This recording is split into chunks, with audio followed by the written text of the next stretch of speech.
A judge forced out of office in disgrace will be sentenced tomorrow. Casey Moreland was the subject of a News 4 I-Team investigation. Now, he's pleaded guilty to stealing from his own court clients and having sex with women whose cases he influenced. And one of those women was Lee Terry. News 4's investigative reporter Nancy Amons has new details tonight about what Moreland's own employee witnessed. A beautiful woman in big trouble. A judge on vacation in Dauphin Island, Alabama. Private time in this island house, then in the judge's chambers. Federal prosecutors say that changed the outcome of a court case. Well, she had several DUIs. You've heard the story of Lee Terry as told by her friend Natalie Amos, that Lee had sex with Judge Casey Moreland to get out of a DUI charge.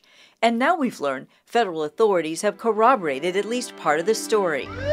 It started in June 2013. Lee arrested for the third time for drunk driving. And she was going to jail for quite a while. Under the law, Lee should have spent 45 days in jail. But Natalie says Lee called her lawyer, Brian Lewis. Lewis was on vacation with Judge Moreland at this beach house on Dauphin Island.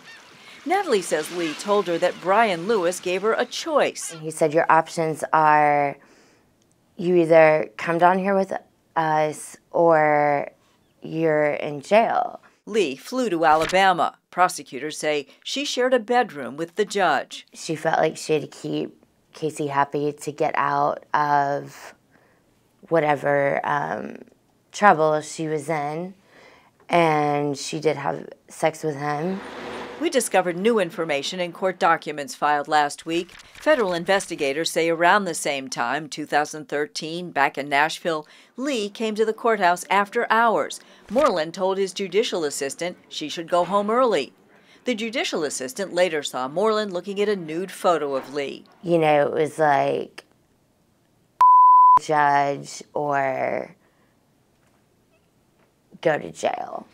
Lee never spent time in jail on that DUI charge. Federal investigators say she made a plea deal with Moreland's approval, a deal to spend 5 days in jail. But Lee never served a day of it, and Moreland ended her probation early. Obviously, fees. 2 years later, Natalie had her own legal trouble, a DUI. Lee introduced her to her friend Judge Moreland. Federal investigators never got to interview Lee Terry. She committed suicide in May 2016. She'd just gotten back from a trip out of town with Brian Lewis and Casey Moreland. Moreland is going to be sentenced Friday at 3. I'm Nancy Amons for the News 4 I-Team. Now, the I-Team investigation dates all the way back to the beginning of 2017. And if you're new to the area or you just want to catch up on the story ahead of the sentencing, we have a full 30-minute special with all the big moments from this investigation. You can find it on the homepage of WSMV.com in the I-Team section.